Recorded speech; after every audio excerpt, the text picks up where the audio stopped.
Assalamualaikum warahmatullahi wabarakatuh. Baik, pada kesempatan ini saya akan menjelaskan tentang metode simplex Big M, yaitu kasus memaksimumkan.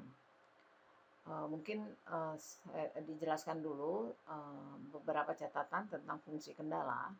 Jika semua fungsi kendala itu menggunakan pertidaksamaan kecil dari dan sama, maka variabel basis awal nanti semuanya adalah slack variabel atau variabel slack, dan penyelesaian solusi optimal untuk kasus seperti ini itu biasanya digunakan metode simplex biasa.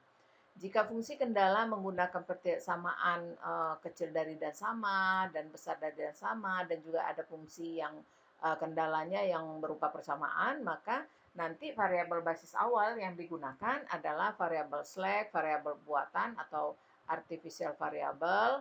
Nah, nanti surplusnya tidak digunakan sebagai basis awal. Penyelesaian solusi optimal untuk kasus seperti ini itu biasanya memilih antara metode Big M atau dua fase. Nah, jika fungsi kendala itu menggunakan persamaan kecil dari dan sama dan besar dari dan sama saja, tidak ada persamaannya, berarti nanti basis awalnya itu slack variable saja. Dengan cara merubah tanda persamaan yang besar dari dan sama itu menjadi tanda kecil dari dan sama dengan mengalihkan fungsi kendala tersebut dengan angka -1. Nah, penyelesaian solusi optimal untuk kasus seperti ini itu biasanya digunakan dual simplex. Baik, kita lihat contoh untuk metode Big M yang memaksimumkan. Contoh memaksimumkan Z sama dengan 50x1 ditambah 80x2. Itu fungsi tujuannya. Kemudian fungsi kendalanya adalah yang pertama, X1 kecil sama dengan 40, X2 besar sama dengan 20. Kemudian kendala yang ketiga itu X1 tambah X2 sama dengan 50, di mana X1 dan X2-nya itu besar sama dengan 0, ya. Jadi variabelnya harus positif. Nah, langkah pertama itu merubah fungsi kendala yang 3 itu menjadi bentuk baku. Nah, pada fungsi kendala yang X1 kecil sama dengan 40 itu ditambahkan variabel slack. Jadi X1 tambah S1 sama dengan 40. S1 adalah variabel slack.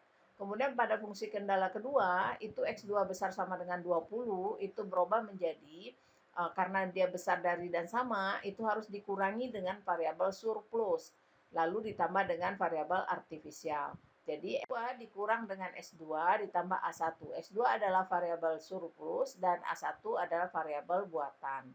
Kemudian variabel fungsi kendala ketiga, X1 tambah X2 sama dengan 50. Kalau menggunakan tanda sama dengan, maka kita harus memasukkan variabel buatan ke dalam persamaan tersebut. Sehingga fungsi kendala dalam bentuk baku dituliskan X1 tambah X2 ditambah A2 sama dengan 50. A2 adalah variabel artifisial. Nah, jadi ini tadi yang sudah saya jelaskan, variabel slack-nya yaitu S1, variabel surplusnya S2, A1 dan A2 itu variabel buatan. Nah, nanti pada tabel awal, tabel simplex awal, variabel yang dimasukkan sebagai variabel basis hanyalah variabel slack yaitu S1 dan variabel buatan A1 dan A2.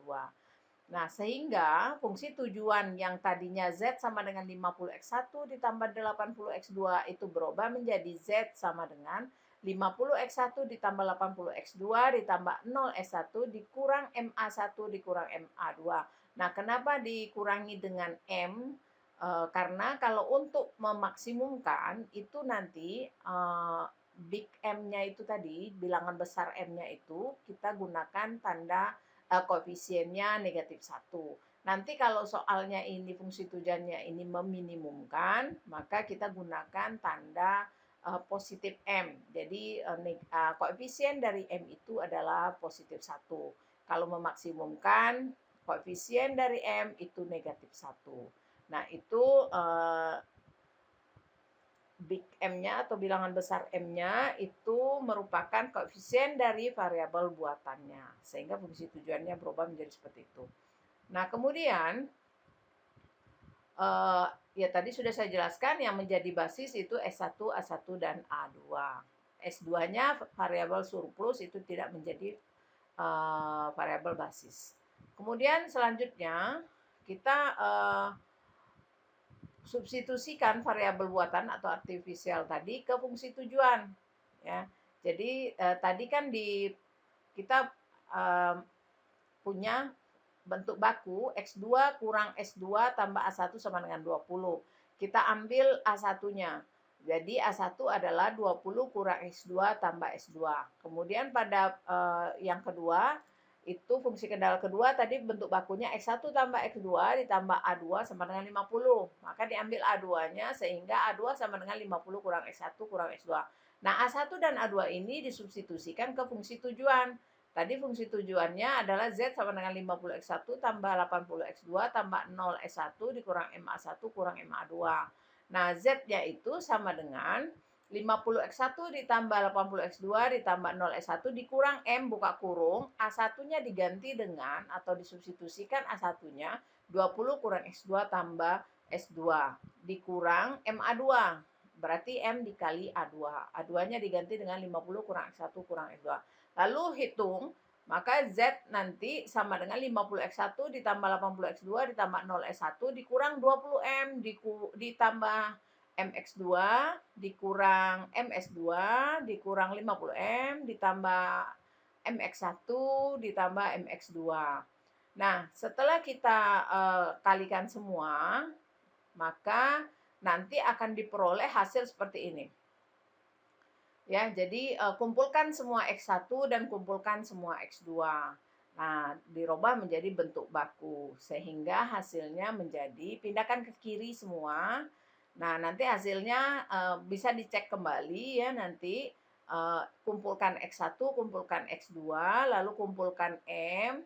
Nah, semuanya pindah ke kiri lalu sama dengan yang M pindah ke kanan menjadi min 70M ya. Nah, itu dalam bentuk baku. Kemudian kita buat ke dalam tabel simplex awal.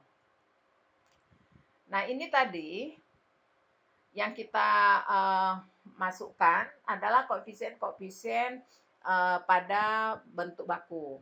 Nah, bentuk baku untuk Z itu yang tadi kita dapatkan dari perhitungan, itu Z dikurang, buka kurung 50 tambah M X1 dikurang 80 tambah 2 MX2 dikurang 0S1 ditambah MS2 sama dengan min 70M. Lalu tadi bentuk baku fungsi kendala, ada 3 fungsi kendala yaitu X1 tambah S1 sama dengan 40, X2 kurang S2 tambah A1 sama dengan 20, lalu X1 tambah X2 tambah A2 sama dengan 50.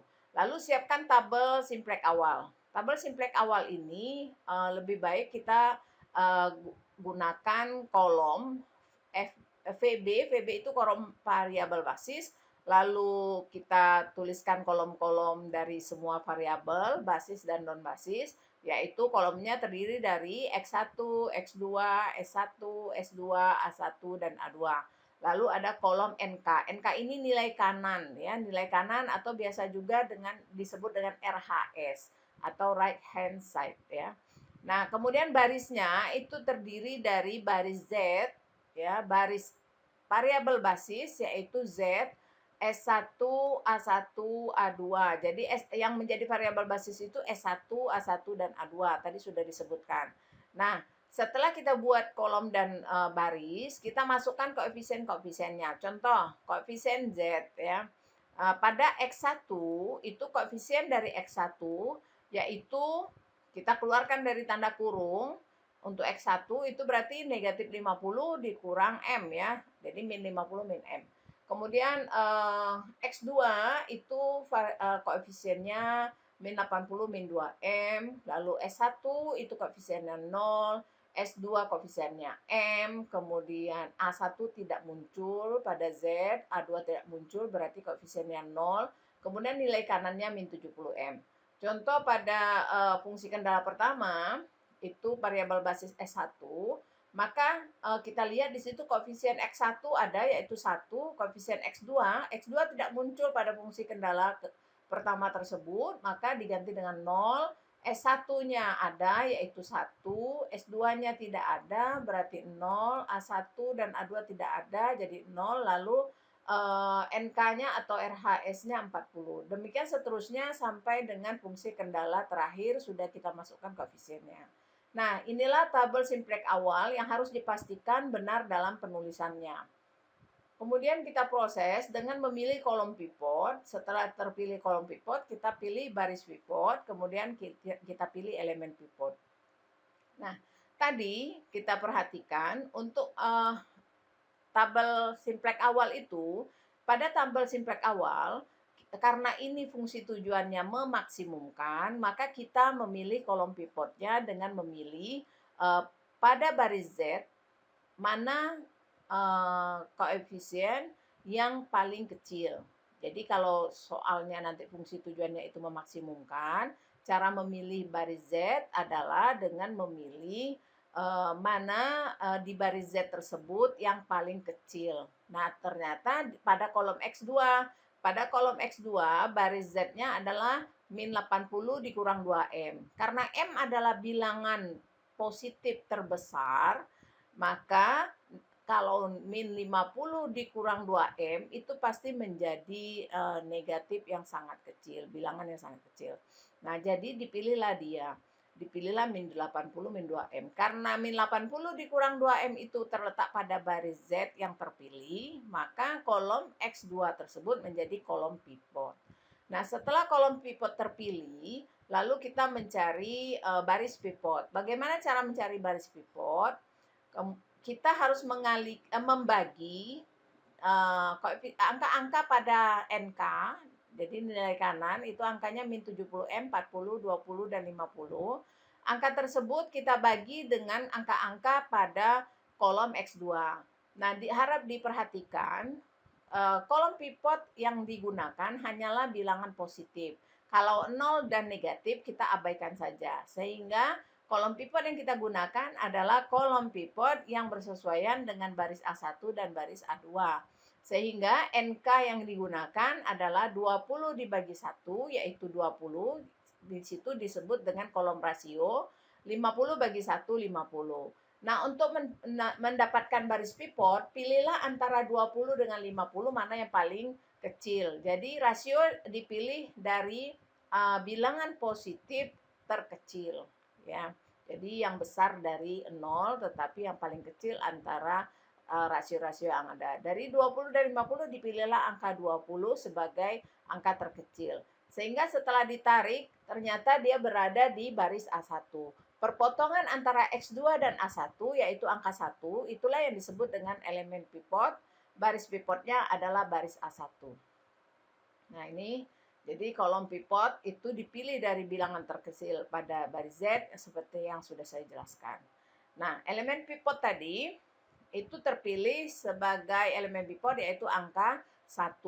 Nah, setelah terpilih angka elemen pivot, maka elemen pivot inilah yang akan menjadi angka 1 dan sisanya menjadi 0. Apabila dia sudah 1, maka baris A1 akan menjadi tetap. Nah, yang lain harus menjadi 0. Jadi seperti min 80 min 2M itu harus menjadi 0. Kemudian baris S1 kebetulan sudah 0, jadi baris S1 juga tinggal ditulis ulang. Kemudian baris A2 itu angkanya 1, tapi dia harus menjadi 0. Bagaimana cara merubahnya? Kita lakukan OBE. Nah, dari baris yang tadi, dari tabel yang tadi sudah saya jelaskan, yang kita peroleh tadi, maka elemen pivot tetap menjadi 1, sedangkan yang lain harus menjadi 0. Jadi negatif 80 dikurang 2M harus jadi 0, 0 tetap 0, kemudian 1 yang paling bawah di baris A2 juga jadi 0. Lakukan OBE seperti yang saya tuliskan di tabel tersebut. Contoh, pada baris Z itu kan min 80 dikurang 2M itu harus menjadi 0. Maka dilakukanlah baris pertama dikurangi dengan min 80 min 2M dikali baris ketiga. Maka hasilnya adalah 0. Ya. Nah, itu dilakukan bukan hanya pada kolom X2, tetapi pada semua angka yang ada pada baris Z. Dilakukan OBE yang sama. Contoh pada OBE B4 kurang B3. B4 kurang B3 itu maksudnya angka-angka pada baris keempat, ya. dikurangi dengan angka pada baris ketiga supaya pada kolom X2 itu dia menjadi 0. Nah, semua akan berubah. Nah, perubahannya itu terlihat pada tabel kedua yang paling bawah. Nah, kemudian kita perhatikan lagi pada baris Z, ternyata masih ada bilangan negatif yang kecil. Dari negatif 50 dikurang M dan negatif M dikurang 80, ya, kita lihat yang paling kecil adalah negatif M kurang 80. Maka kita lanjutkan lagi iterasinya menjadi iterasi yang berikutnya, yaitu memilih kembali kolom pivot seperti yang tadi kita lakukan. Setelah memilih kolom pivot, kita pilih lagi baris pivot. Pada kolom pivot itu angka yang bisa dibagi itu hanyalah angka 1 itu saja. Sisanya tidak perlu kita bagi karena angka pada kolom S2 itu yang kita ambil adalah angka yang positif saja. Ternyata rasionya adalah 30 karena hanya 1, maka kita ambil itu menjadi baris pivot. Nah, elemen pivot berarti adalah angka 1. Nah, angka 1 yang menjadi elemen pivot itu harus tetap menjadi 1 dan sisanya menjadi 0. Maka lakukan OBE seperti tadi. Nah, jadi elemen pivot itu harus menjadi angka 1. Kebetulan dia sudah 1. Kalau belum 1, maka kita bagi saja dengan angka tersebut. Misalnya elemen pivot itu angka 3, maka supaya dia menjadi 1, bagi saja semuanya dengan 3. Yang mana dibagi 3? Semua angka pada baris A2, begitu caranya. Nah, setelah kita robah, maka kolom S2 itu tadi berubah menjadi 0001. Nah, oh ya, saya lupa menjelaskan tadi pada waktu iterasi pertama, kita kan memilih X2. X2 ini disebut, kolom X2 ini nanti disebut dengan X2-nya, kolom X2 itu kolom pivot, tetapi X2-nya menjadi variabel masuk. Sedangkan A1 baris pivot itu nanti A1 menjadi variabel keluar. Apa maksudnya? Nanti A1 tidak dituliskan lagi, tetapi dituliskan dengan menjadi X2, seperti yang tertulis di tabel paling bawah, bahwa baris A1 tidak ditulis lagi, tetapi menjadi baris X2. Itu yang namanya variabel keluar. Kemudian tadi kolom S2 terpilih sebagai kolom pivot, maka S2 itu nanti menjadi variabel masuk, sedangkan A2-nya menjadi variabel keluar. Seperti kita lihat ini. Nah, jadi pada tabel paling bawah, baris A2 tidak ada lagi, diganti dengan baris S2. Nah, setelah kita lihat hasil terakhir, kita periksa lagi apakah tabelnya ini sudah optimal. Nah, kita lihat di baris Z, ya, jadi memeriksanya di baris Z, kita lihat itu angka-angkanya 30, 0, 0, 0, M dan M tambah 80. Semuanya sudah positif, tidak lagi yang negatif. Sehingga ini dirasa cukup untuk iterasi, sehingga hasil yang diperoleh itu optimal. Jadi tabel iterasi yang kedua ini menjadi tabel yang optimal, di mana hasilnya adalah yang dilihat adalah pada kolom NK, yaitu Z sama dengan 4000, jadi nilai maksimumnya itu 4000, kemudian X1-nya kan tidak muncul pada VB-nya, sehingga X1 itu 0. Lalu X2-nya itu 50 dan slack variabelnya 30. Ya. Nah, di sini bisa dikatakan bahwa ternyata ada variabel sisa yaitu 30 dan 40. Ya. Baik, demikian yang bisa saya jelaskan tentang metode simplex Big M untuk kasus memaksimumkan. Semoga bermanfaat. Assalamualaikum warahmatullahi wabarakatuh.